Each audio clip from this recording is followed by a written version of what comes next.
Selamat hari Minggu Jemaat yang terkasih. Minggu ini 31 Januari 2021 kita melakukan ibadah Minggu bersama keluarga kita secara online. Tema ibadah kita minggu ini adalah takjub pada kuasa Allah. Ibadah online kali ini akan dilayani oleh Pendeta Agus Wiyanto. Mari kita menyiapkan hati kita untuk memasuki peribadatan ini.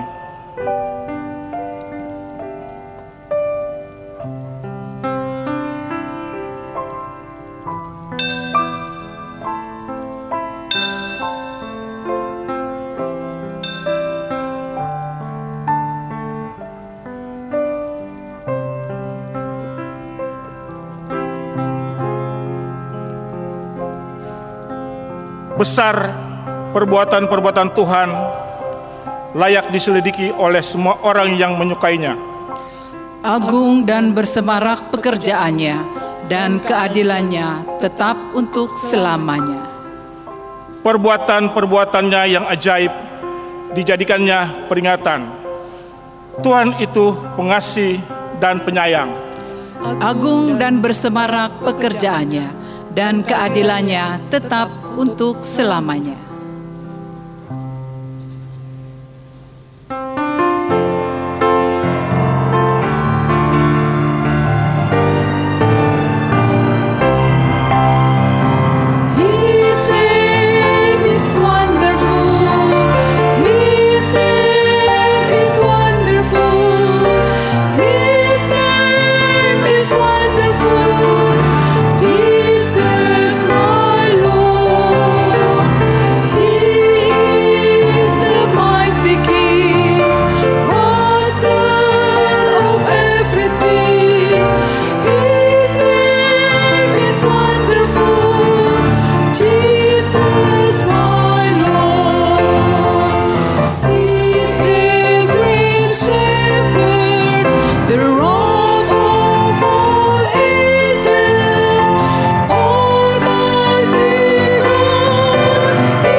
Ibadah ini berlangsung dalam nama Bapa, Putra, dan Roh Kudus yang tidak pernah meninggalkan pekerjaan tangannya.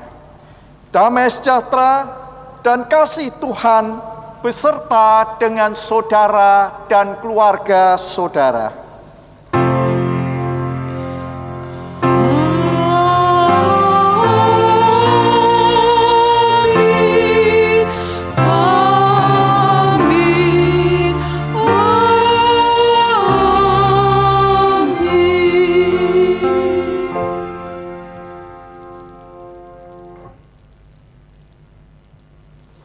pernahkah kita mencoba menghitung keajaiban kuasa Allah dalam kehidupan kita? Jantung yang berdetak, udara yang dihirup, mata yang melihat, telinga yang mendengar.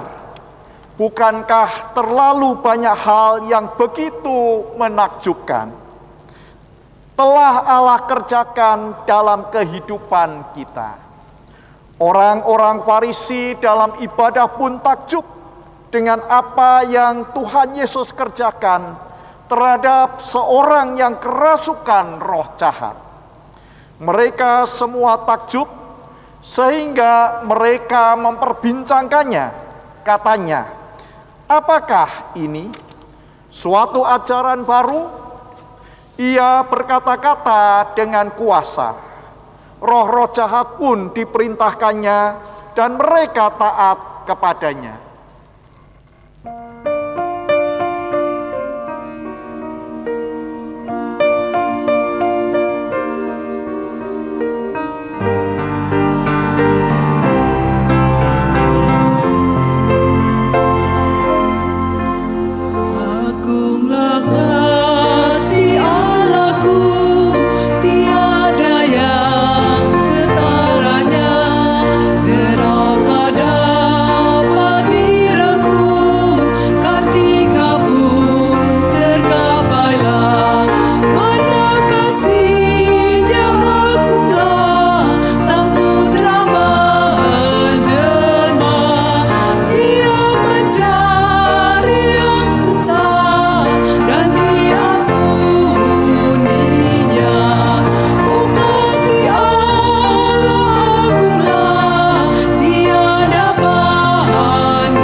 Begitu banyak yang telah Allah kerjakan dalam kehidupan kita dengan cara yang sangat ajaib. Bahkan bila kita menghitung seluruh karya Allah yang dikerjakannya dalam kehidupan kita, tentulah kasih itu tidak terhitung jumlahnya. Namun kadangkala kita lupa bersyukur. Tidak jarang justru kita mengikuti nafsu dunia. Marilah kita merendahkan hati kita dan mengakui setiap kelemahan kita. Kita bersama berdoa.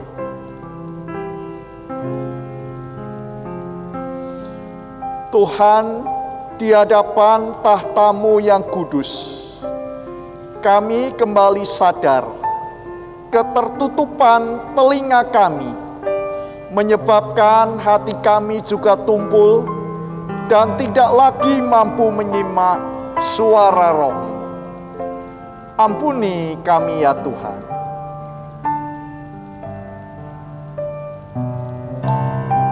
Ampuni kami Tuhan, walau sudah sering mendengar sabda, seringkali sabda itu berlalu begitu saja. Ampuni kami Tuhan, sering kami beribadah, tetapi di dalam kehidupan kami, sering kami berkanjang di dalam dosa. dan nafsu kedagingan yang menyeruak di dalam diri kami, tanpa kami mampu melawannya. Ampuni kami ya Tuhan. Ya Tuhan, bimbing kami, sehingga di dalam Kristus Yesus kami boleh menerima pengampunan, pemulihan, dan pembebasan. Dalam Kristus Yesus kami berdoa. Amin.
Bagi kita semua yang sungguh mengaku dosa kita di hadapan Tuhan dan menyerahkan seluruh kehidupan kita untuk diperbaharui Roh-Nya, sambutlah berita anugerah dalam 1 Tesalonika 5 ayat yang ke-9 yang berbunyi demikian.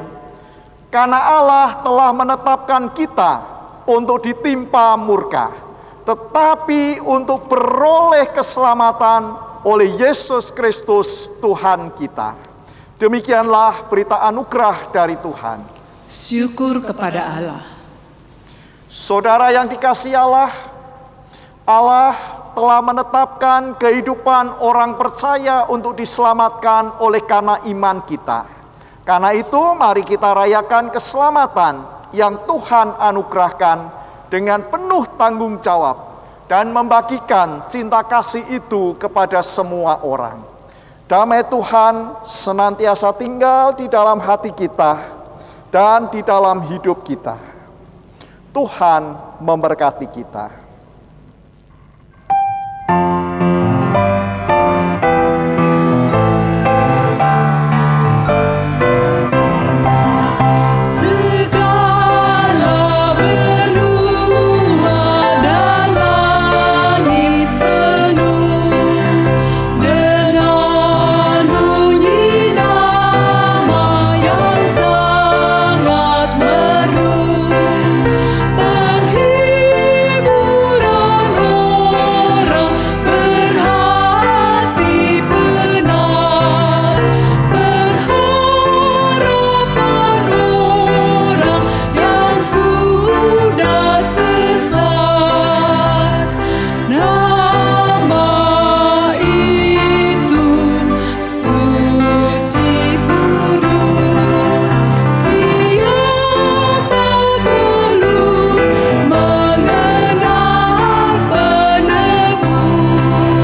Sebelum kita membaca firman Tuhan, kita bersama-sama berdoa.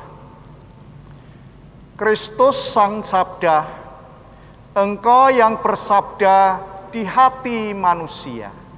Kami menyediakan hati dan diri kami untuk Tuhan taburi dengan Sang Sabda itu. Biarlah sabda itu boleh kami dengar. Sabda itu boleh terus bertumbuh di dalam hati kami. Bahkan sabda itu yang boleh terus bertumbuh subur dalam kehidupan kami. Biarlah Roh-Mu yang kudus yang akan terus membimbing kami, sehingga kami yang mendengar maupun kami yang berkata-kata, kami boleh terus dikuatkan oleh sabda-Mu, sehingga sabda-Mu itu boleh kami amalkan dalam hidup sehari-hari. Dalam Kristus kami berdoa. Amin. Kita akan membaca sabda Tuhan ketika Sang Sabda itu berfirman. Sabda itu penuh dengan kuasa, menyentuh jiwa-jiwa.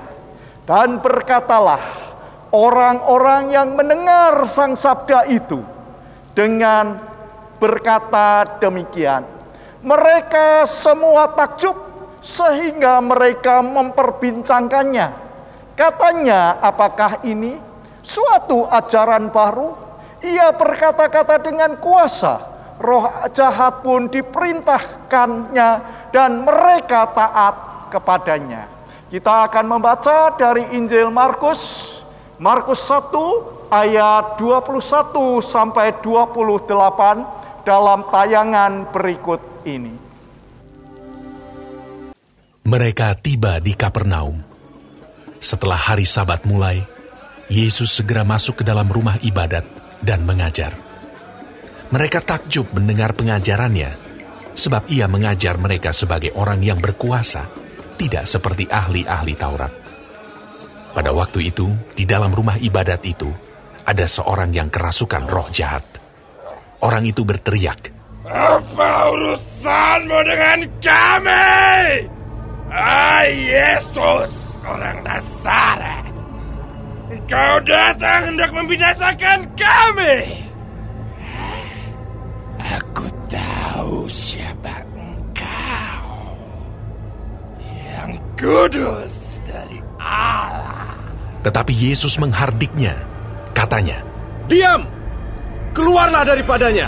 Roh jahat itu menggoncang-goncang orang itu, dan sambil menjerit dengan suara nyaring, ia keluar daripadanya.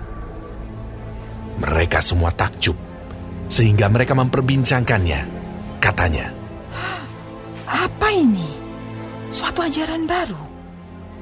Ia berkata-kata dengan kuasa. Roh-roh jahat pun diperintahnya, dan mereka taat kepadanya. Lalu tersebarlah dengan cepat kabar tentang dia ke segala penjuru di seluruh Galilea. Demikianlah Injil Yesus Kristus bagi kita.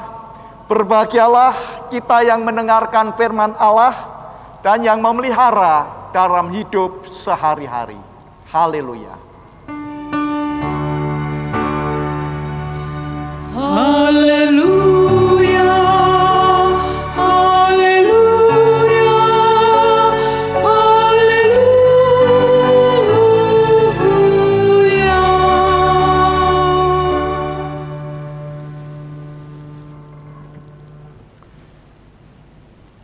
Tema hari ini takjub pada kuasa Allah. Saudara, di dalam Alkitab ini banyak gelar yang mengungkapkan tentang Kristus. Gelar itu begitu kaya, seperti dikatakan Yesus Sang Anak Domba. Yesus adalah Alfa dan Omega. Yesus adalah Kurios Kosti. Kristus adalah Sang Jalan dan sebagainya. Lalu untuk hari ini, saudara-saudara, bolehkah saya mengatakan atau menggambarkan Yesus adalah Sang Guru? Yesus adalah Sang Guru yang mempengaruhi para muridnya, menginspirasi para muridnya melalui karakter, ajaran, dan kehidupannya. Saudara, kalau berbicara tentang guru, saudara-saudara, Saya belajar juga dari tangan seorang guru. Sejak di taman kanak-kanak SD sekolah dasar. Belajar apa? Belajar yang namanya calistung. Membaca, menulis, berhitung. Dari calistung ini yang kemudian berkembang dan terus berkembang. Guru sekolah minggu mendidik iman saya. Setelah saya bisa membaca dan menulis, orang tua juga menjadi guru moral. Sampai kita bertemu dengan guru-guru formal yang lain di sekolah lanjutan. Sampai ketemu dengan di universitas, ketemu peneliti, teknisi, ulama, pendeta, dan sebagainya. Membuat hidup kita penuh warna karena kehadiran seorang guru. Saya tidak bisa membayangkan kalau tidak ada sosok guru, kira-kira bagaimana kehidupan saya, kehidupan saudara jadinya. Kita semua tumbuh dari sosok sang guru. Maka tepat kalau ada lagu himne guru yang dinyanyikan, terpujilah engkau, Bapak Ibu Guru. Engkau adalah patriot, pahlawan yang tanpa tanda jasa. Itulah sosok guru. Memberikan wawasan, memberikan bekal, terus berulang, sistematis dan mendalam, saudara-saudara. Lalu kini, tema hari ini, saudara-saudara, kalau kita takjub pada kuasa Allah, karena ada sosok sang guru agung. Siapa sang guru agung? Tidak lain dan tidak bukan, yaitu Kristus sendiri. Kristus yang ada di tengah-tengah dunia. Dia adalah sang guru yang mengajarkan tentang kerajaan Allah, yang mengajarkan bahwa pemerintahan Allah, Allah yang menjadi raja, Allah yang menguasai hidup saya, hidup saudara. Jadi dia bukan guru yang biasa. Saudara-saudara, yang kedua, kalau Kristus disebut sang guru, guru agung ini fokus pengajarannya hanya satu. Fokus pengajarannya hanya satu, mau menyatakan kuasa Allah. Kuasa itu sudah ada, sudah hadir di tengah-tengah dunia. Allah yang mau menjadi raja dan menjadi pengatur hidup kita. Bukan Kaisar Roma, bukan Raja Herodes, tetapi yang mau menjadi pengatur hidup manusia adalah Allah sendiri. Maka pewartaan itu dialamatkan kepada semua orang, segala usia. Lalu ruang pewartaannya, guru agung itu berkeliling. Keliling dari desa ke desa, dari kampung ke kampung, dari pinggiran-pinggiran Galilea. Dia mewartakan berita sukacita. Karena melalui kuasa Allah itu sudah datang. Saudara-saudara, yang ketiga, sebagai guru agung, dia mengajar. Tapi ajarannya beda dengan ajaran guru-guru biasa. Ajaran yang seperti apa? Dia mengajar sebagai orang yang berkuasa. Maka saudara-saudara digambarkan ajaran-ajarannya. Saudara melihat Yesus mengajar di bukit. Yang kita kenal dengan 8 wejangan sabda di bukit. Yesus mengajar dengan penuh kuasa. Yesus mengajar di tanah datar. Sebelum memberi makan 5.000 orang. Orang juga berbondong-bondong. Karena Yesus mengajar sebagai orang yang berkuasa. Yesus mengajar di sinagoga Nazaret. Orang-orang juga datang. Karena mengajar dengan penuh kuasa. Sampai bacaan hari ini, Injil Markus. Markus 1, saudara-saudara. Yesus mengajar di rumah ibadah di Kapernaum.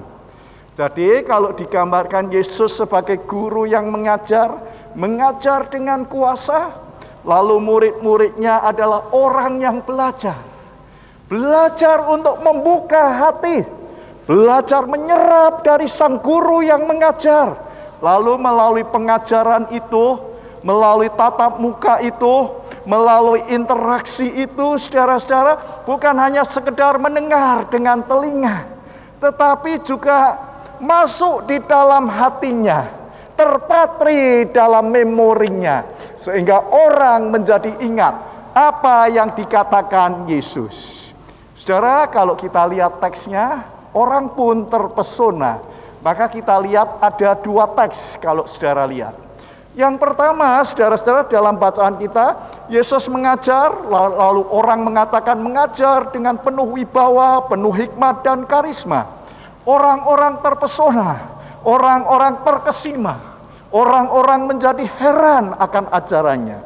Kita lihat di bacaan kita, Markus 1 ayat 22. Markus 1 ayat 22 kalau dibedah, ada dua frase. Frase yang pertama mengatakan mereka takjub. Takjub apa? Takjub mendengar pengajarannya. Karena ia mengajar sebagai orang yang berkuasa. Itu ayat 22a. Siapa yang takjub? Orang banyak. Siapa yang takjub? Mereka yang hadir. Mengapa mereka takjub? Karena Yesus mengajar bukan seperti biasa. Lalu komentarnya adalah komentar positif. Acaranya luar biasa itu. Diikuti dengan frase yang kedua. Frase kedua ada di ayat 22b yang menggambarkan pengajarannya tidak seperti ahli-ahli Taurat. Saudara-saudara, itulah komentar yang pertama. Mari kita sandingkan dengan teks yang lain. Kita akan melihat Matius 7 ayat 29. Peristiwanya lain, situasinya lain. Kalau bacaan ini di ibadah di Kapernaum, bacaan kedua Matius 7 ayat 29, situasinya lain, Yesus mengajar di bukit, lalu komentar orang-orangnya sama. Sebab ia mengajar sebagai orang yang berkuasa. Tidak seperti ahli-ahli Taurat mereka. Dicatat dua kali, saudara-saudara. Terekam di dalam memori dengan komentar yang sama. Lalu kita akan membedahnya. Kalau begitu, kenapa ada penilaian seperti itu? Bukankah pada zaman itu ada tiga golongan yang mengajar? Siapa dia? Yang pertama imam-imam. Yang kedua tua-tua. Dan yang ketiga adalah ahli-ahli Taurat. Lalu kalau dibandingkan dengan tiga golongan ini, seperti apakah mereka dan seperti apakah Yesus mengajar kalau begitu? Kita akan melihat satu persatu. Kalau dilihat imam-imam, dia adalah kelompok elit keagamaan. Anggotanya adalah dari keturunan Imam Harun. Jadi imam itu adalah jabatan turun-menurun, saudara-saudara. Bagaimana dengan kelompok di luar keturunan Harun, di luar kerabatnya, di luar saudara-saudaranya, tidak bisa masuk kelompok ini. Lalu jabatan imam pada saat itu sangat terhormat pada zaman Yesus hidup sebagai kelompok elit keagamaan. Mungkin kalau sekarang disebut togam, tokoh agama. Togam adalah para imam. Para imam yang biasa ada di Bait Allah sebagai kelompok elit yang juga mengajar. Yang kedua, saudara-saudara, adalah golongan dari tua-tua. Siapa dia? Dia adalah kaum bangsawan yang termasuk keturunan dari Sadok. Jadi garis keturunannya bisa dilacak dari perjanjian lama, zaman Sadok sebagai imam agung. Imam agung kapan? Zaman Raja Salomo, zaman Raja Daud.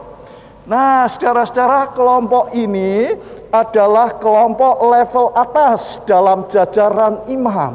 Jadi kaum Sadok ini biasanya adalah kelompok bangsawan, tuan-tuan tanah, aristokrat, orang kaya yang menguasai level atas.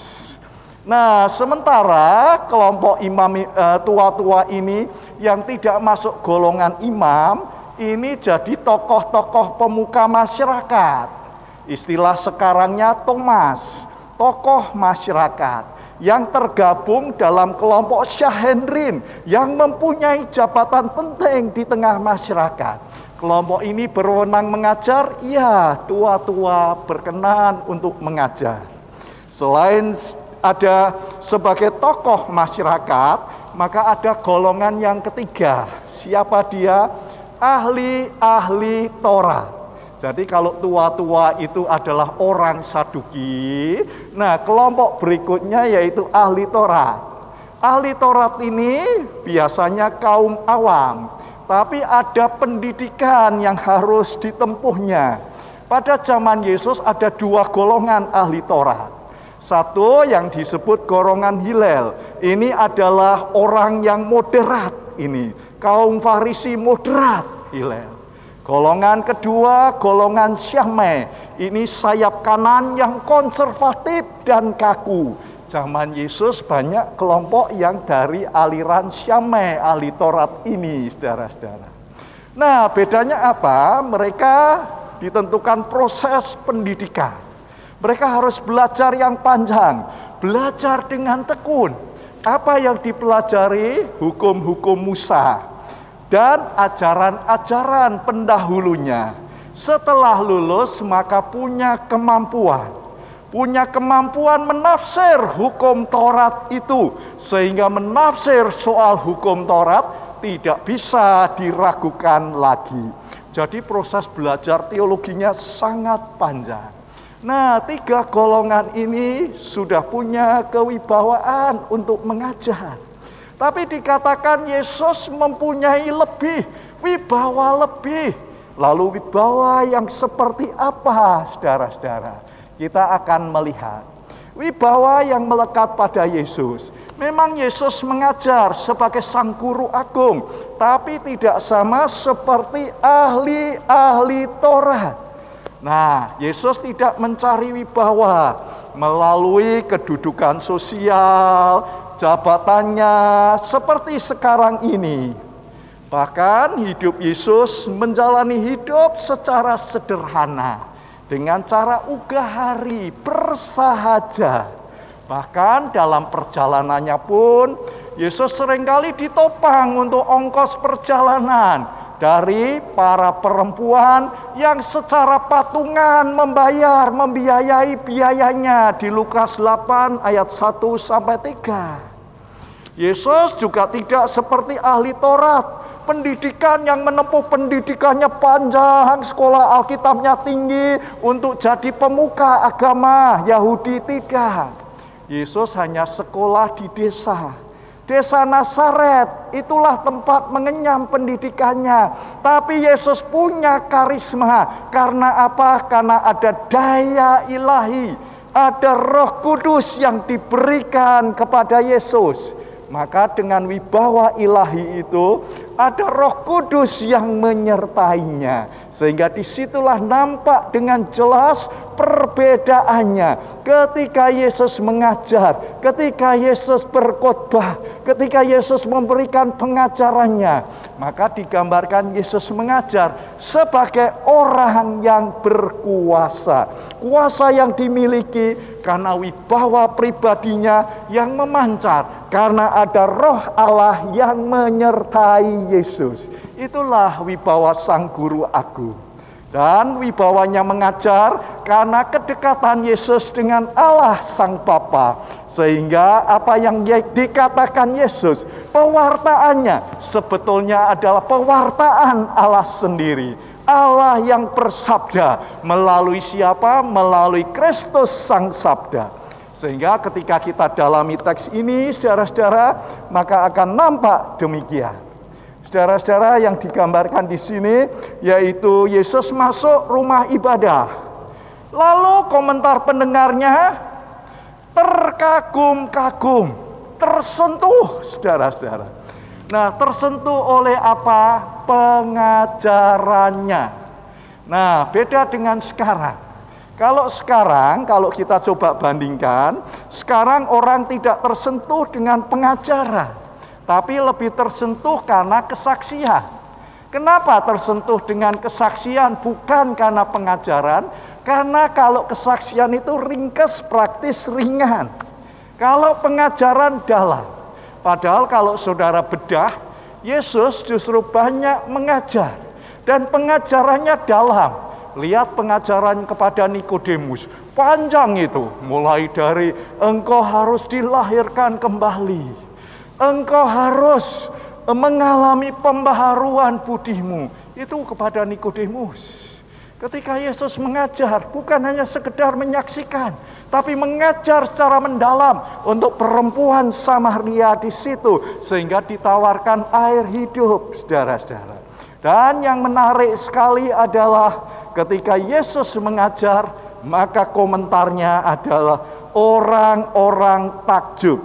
Ketika Yesus mengajar tentang kerajaan Allah, orang-orang takjub. Itu di ayat 22. Saudara, yang menarik yaitu ketika pendengarnya takjub, Yesus sang pewarta kerajaan Allah pada ayat 25 berkata, menghardik roh jahat. Jadi Kristus bukan hanya sebagai sang pengajar, tetapi Kristus sebagai sang penyembuh yang menyembuhkan orang yang ada saat itu. Sehingga digambarkan Yesus mempunyai kuasa. Dengan kata-katanya berkuasa, dengan tindakannya mengusir roh jahat, sabda dan pengusiran setan sama-sama berkuasa. Maka saudara-saudara, digambarkan adegan kedua, pendengarnya makin takjub lagi, makin terheran-heran lagi ketika Yesus sebagai sang penyembuh, saudara-saudara. Lihat ayat 23. Roh jahat merasuki seseorang. Ketika roh jahat memasuki seseorang, membuat kehidupan orang normal itu terganggu. Karena apa? Dirasuki roh jahat. Maka digambarkan jadi tidak waras. Orang itu bertindak di luar kemampuan dirinya. Orang itu bertindak dengan tidak sadar lagi melakukan apa? Keinginan si jahat. Maka digambarkan bacaan kita, orang itu berteriak-teriak dengan suara gaduh mengganggu lingkungannya, mengganggu pada saat itu Yesus ada di situ, saudara-saudara. Jadi mungkin saudara bertanya, loh, ini kan Yesus ngajar di Kapernaum, Yesus ngajar di rumah ibadah. Loh, kok di rumah ibadah bisa ada roh jahat? Saudara-saudara, jawabnya, roh jahat bisa ada di mana saja. Di mana saja untuk menyebarkan pengaruh tindakan jahatnya. Dan tempat untuk menaburkan pengaruh jahat itu ada di mana-mana, termasuk di hati manusia. Tapi jangan takut dengan kuasanya. Ini yang mau dikatakan di ayat yang ke-25 di sini, saudara-saudara. Nah, karena ada kuasa Yesus sebagai utusan Allah, maka bayangkan, ketika Yesus mengajar berkhotbah tadi, roh jahat mendengar ajarannya, iya.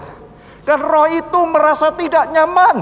Si jahat, roh jahat ini merasa terancam. Apalagi ketika roh jahat itu mengetahui ada kuasa Yesus yang membawa Injil, berita sukacita, berita keselamatan. Dan yang menarik bacaan kita hari ini adalah Yesus sang guru yang datang mewartakan kerajaan Allah. Tidak mau kompromi. Tidak mau kompromi dengan kuasa roh jahat yang menjauhkan manusia, menarik manusia dan mencengkeramnya. Sehingga orang itu kemudian dikuasai oleh kuasanya dan merampas sukacitanya. Maka ayat 25, roh jahat itu dihardik. Yesus menghardik, diam, keluar. Dan roh itu keluar daripadanya. Kedua kalinya terungkap pernyataan yang sama. Pada ayat 27. Orang banyak itu takjub. Diterjemahkan orang itu heran dengan sangat. Orang itu kagum dengan luar biasa. Lalu muncul kesimpulan, ini ajaran baru. Tidak hanya kata-katanya saja, tetapi juga ada kuasanya. Karena Yesus sedang hadir, menghadirkan kuasa Allah yang sebenar-benarnya. Kita lihat saudara-saudara, kalau begitu apa maknanya untuk kita? Saudara-saudara, maknanya yang pertama, saudara-saudara. Kalau Yesus datang menyatakan kuasa Allah, maka saudara-saudara yang pertama, apakah kita membuka mata kita? Ketika kita membuka mata kita akan kuasa Allah yang datang melalui Kristus, berarti di situ saudara dan saya mengaminkan apa yang dikatakan Yesus, mengaminkan dan membenarkan apa yang dikatakan Yesus setelah melihat dengan matanya. Ini orang-orang yang ada di Kapernaum, sehingga digambarkan terheran-heran, kagum dengan sangat. Saudara-saudara, selain mengaminkan, yang kedua, apakah selain mengaminkan, kemudian itu masuk ke dalam batin kita yang paling dalam, itu yang disebut internalisasi. Jadi bukan hanya ungkapan mulut yang kagum, bukan hanya ungkapan mulut yang terheran-heran, tapi terinternalisasi ke dalam batin yang makin mendalam. Siapa Yesus, bagaimana kasih-Nya, itu terpatri dalam memori saya dan menyentuh saya, sehingga di situ makin dicercap, makin meresap dan terasa manis. Saudara-saudara, itulah internalisasi ke dalam. Apakah kita sudah masuk ke sini, saudara-saudara? Saudara-saudara, soal internalisasi dan mengaminkan tentang siapa Yesus, saudara-saudara, saya teringat ketika saya sekolah minggu dulu. Saya pernah diajar dengan guru sekolah minggu yang memakai warna. Nah, saudara-saudara, itu begitu membekas sampai sekarang. Guru sekolah minggu itu hanya membawa 5 warna. Tapi ini mau menggambarkan ajaran yang sangat melekat dan masuk di dalam internalisasi batin yang paling dalam. Pertama, dia memakai warna kuning. Saudara, ini suasana kerajaan surga. Suasana kerajaan surga itu digambarkan seperti emas. Emas itu warnanya kuning, berkilo-kiloan. Surga adalah indah, maka digambarkan warna emas. Warna kuning kemudian berganti kemudian menjadi warna hitam. Kenapa hitam? Hitam berarti semua orang berdosa. Saya juga berdosa. Lalu hidup saya jadi gelap. Kenapa gelap disimbolkan hitam? Melakukan yang tidak baik. Saya tidak boleh nyontek, tapi kok saya nyontek. Saya kemudian menjelek-jelekkan orang. Saya iri dengan orang lain. Digambarkan itu warnanya sudah menjadi hitam. Saya jatuh ke dalam dosa. Lalu apakah ada jalan keluar? Ada. Lalu digambarkan dengan merah. Merah berarti berani. Tapi merah adalah sebuah pengorbanan. Pengorbanan yang dilakukan Kristus. Kristus yang mengasihi aku. Maka aku yang di dalam gelap ini ditawarkan cintanya untuk aku. Kristus mau mati untuk aku. Maka dia memberikan darah dan nyawanya di mana? Kayu salib. Merah adalah simbol darah. Darah Kristus yang menebus dosaku. Itu yang terinternalisasi saudara-saudara sampai sekarang. Lalu warna itu berubah. Setelah merah lalu jadi putih. Aku ditebus, aku diselamatkan, aku jadi manusia baru. Maka simbolnya adalah putih. Putih simbol bersih, simbol kehidupan baru di dalam Kristus. Apakah cukup dengan warna putih? Tidak, harus menjadi hijau. Disitulah aku bertumbuh seperti tanaman bertumbuh. Tanaman bertumbuh itu nampak warna hijaunya, menghasilkan buah-buah roh, menghasilkan kesabaran. Saya bisa mengasihi, itulah saya bertumbuh. Saudara, itu yang dikatakan. Dari yang diaminkan menjadi terinternalisasi ke dalam batin. Lalu setelah terinternalisasi, lalu itu rasanya menggema. Itu yang disebut resonansi, gema yang kuat, kata-kata Kristus, ajaran Kristus. Saya dengan teori 5 warna ini memberikan gema yang kuat, resonansi yang kuat. Bukan hanya ketika khotbah, guru khotbah, ini dari guru sekolah minggu. Bukan hanya hangat-hangat tai ayam, tapi memang benar-benar menjadi resonansi di dalam kehidupan kita. Dan akhirnya saudara-saudara, menjadi yang namanya menghasilkan gravitasi. Gravitasi itu tarikan yang kuat. Kalau resonansi itu berarti bergema, gema yang kuat. Lalu bukan hanya gema yang kuat, saya ditarik dengan tarikan yang kuat. Siapa tarikan yang kuat? Yaitu Kristus sendiri. Sehingga sebagai orang percaya, saudara-saudara, ada yang namanya gravitasi kasih itu. Nah, gravitasi bisa digambarkan seperti medan magnet. Medan magnet akan menyedot, menarik benda-benda logam ke arah magnet itu. Saudara, gravitasi berarti ada daya yang kuat yang mempengaruhi orang, sehingga bukan hanya dengan mulutnya yang terkagum-kagum, tetapi dia memang datang kepada Kristus. Lalu tarikan apa yang menarik hidupmu untuk mendekat pada Kristus, bukan yang lain. Lalu akibatnya Anda akan mengamalkan yang namanya kebenaran itu. Gravitasi kasih membuat Anda tidak mudah untuk ngomel. Hidup sulit, iya. Hidup sukar, iya. Covid belum selesai, iya. Tapi tidak mudah untuk mengeluh, tidak mudah untuk menyalahkan orang. Tetapi gravitasi kasih berarti akan mengamalkan kebenaran itu. Dan akhirnya saudara-saudara akan berdampak jadi magnet. Magnet kasih. Setelah saya ditarik dengan gravitasi kasih Kristus tadi, saya akan menarik orang-orang lain datang kepadanya. Sehingga aku berada di jalan yang sama dengan orang lain. Sehingga disitulah kita hadir untuk saling menguatkan, saling menopang yang lebih lemah, saling menguatkan untuk boleh terus berjalan bersama. Biarlah ini boleh terus memberkati kita. Nah, takjub pada kuasa Allah harus berlanjut di dalam 5 hal ini. Mengaminkan apa yang dikatakan, internalisasi ke dalam batin, lalu menjadi sebuah gema yang kuat, resonansi, menjadi gravitasi, tarikan kita ditarik ke arah Kristus di situ, dan berdampak menjadi magnet kasih. Tuhan memberkati kita. Amin. Kita masuk dalam saat hening.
Marilah kita bersama umat Allah di masa lalu, masa kini, dan masa depan mengingat iman pada baptisan kita menurut pengakuan Imam Rasuli. Aku percaya kepada Allah, Bapa yang Maha Kuasa, Khalik langit dan bumi, dan kepada Yesus Kristus, Anak-Nya yang tunggal Tuhan kita, yang dikandung dari Roh Kudus, lahir dari anak darah Maria, yang menderita sengsara di bawah pemerintahan Pontius Pilatus, disalibkan, mati dan dikuburkan, turun ke dalam kerajaan maut. Pada hari yang ketiga, bangkit pula dari antara orang mati, naik ke sorga, duduk sebelah kanan Allah Bapa yang Maha Kuasa, dan dari sana Ia akan datang untuk menghakimi orang yang hidup dan yang mati. Aku percaya kepada Roh Kudus, gereja yang kudus dan am, persekutuan orang kudus, pengampunan dosa, kebangkitan orang mati, dan hidup yang kekal. Amin.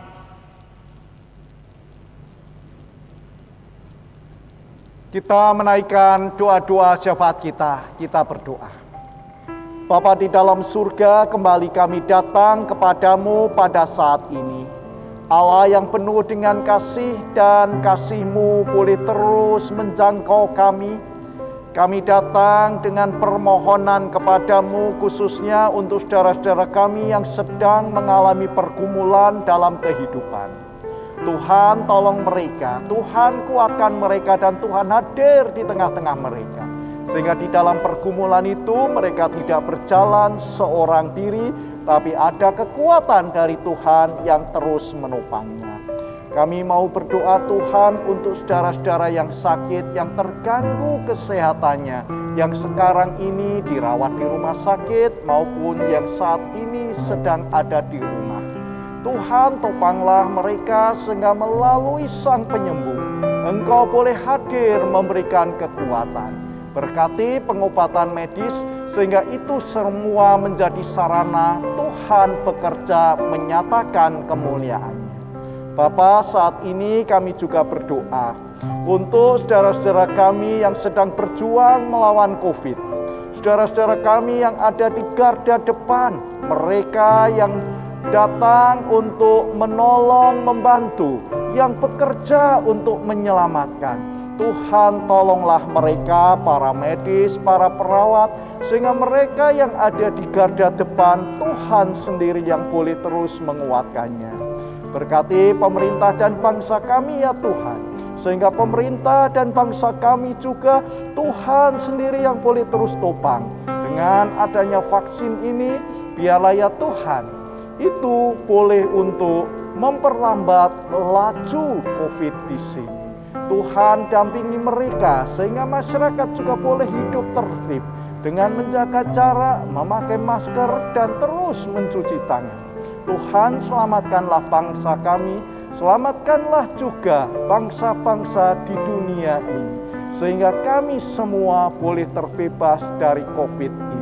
Di dalam kasih Kristus kami mau mengalaskan doa ini. Amin. Karena Allah telah memelihara kehidupan kita dan penyertaan-Nya nyata dalam kehidupan kita, selayaknya lah kita memberikan persembahan sebagai ungkapan syukur kita. 1 Tawarik 29 ayat 9. Bangsa itu bersukacita karena kerelaan mereka masing-masing.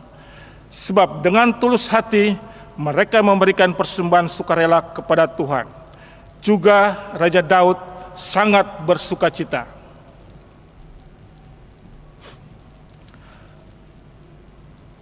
Marilah kita menaikkan syukur kita sama seperti bangsa Israel juga memberikan persembahan syukurnya untuk pembangunan rumah Tuhan.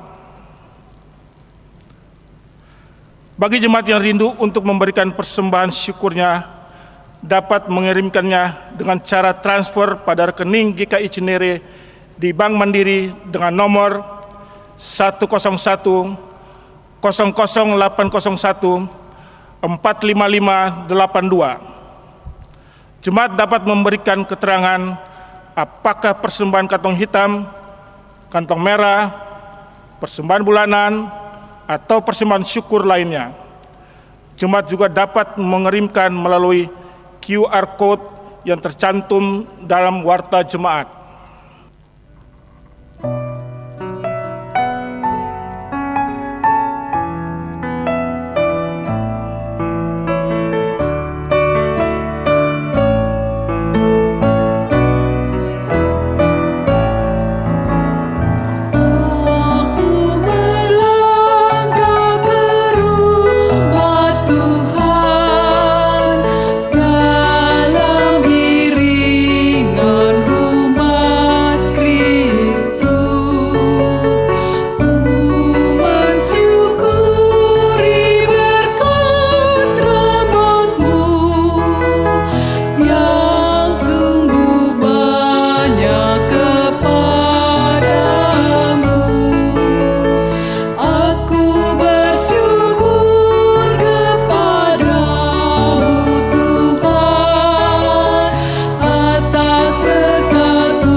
Mari kita berdoa. Segala ungkapan syukur kami panjatkan hanya kepadamu Bapa di sorga, oleh karena kasih karunia dan berkat yang boleh kami selalu terima dan kami nikmati hingga saat ini. Bapa, kami percaya semua berkat yang kami peroleh ini hanya karena kemurahan Tuhan dalam kehidupan kami. Untuk itu Bapa di sorga, sebagai bukti ungkapan syukur kami kepadamu, saat ini kami hendak memberikan persembahan kami. Kuduskan dan terimalah persembahan kami ini Bapa, agar dapat menjadi berkat buat pelayananmu dimanapun persembahan ini diperuntukkan. Di dalam nama Tuhan Yesus, kami naikkan doa ini. Amin. Ingatlah seluruh karya Allah yang menakjubkan dalam kehidupan kita. Jadikanlah itu semangat untuk terus menyampaikan kita kepada dunia.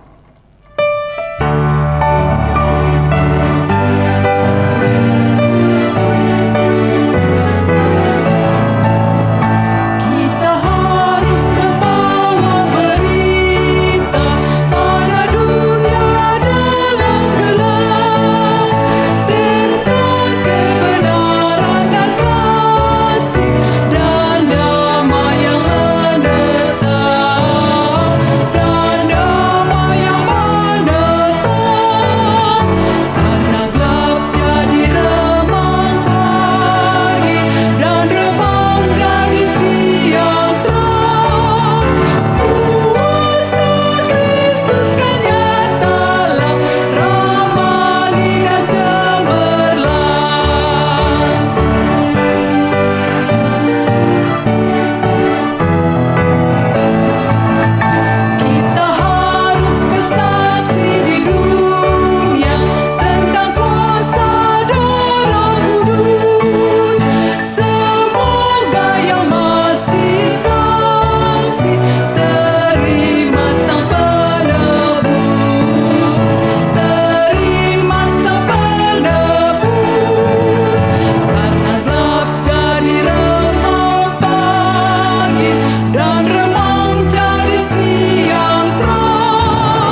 Arahkanlah hati dan jiwamu kepada Allah yang penuh dengan kasih.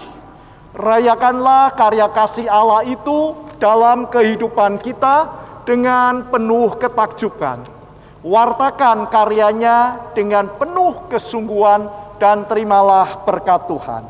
Tuhan memberkati engkau dan melindungi engkau. Tuhan menyinari engkau dengan wajah-Nya dan memberi engkau kasih karunia. Tuhan menghadapkan wajah-Nya kepadamu dan memberi engkau damai sejahtera dari saat ini sampai selama-lamanya. Amin.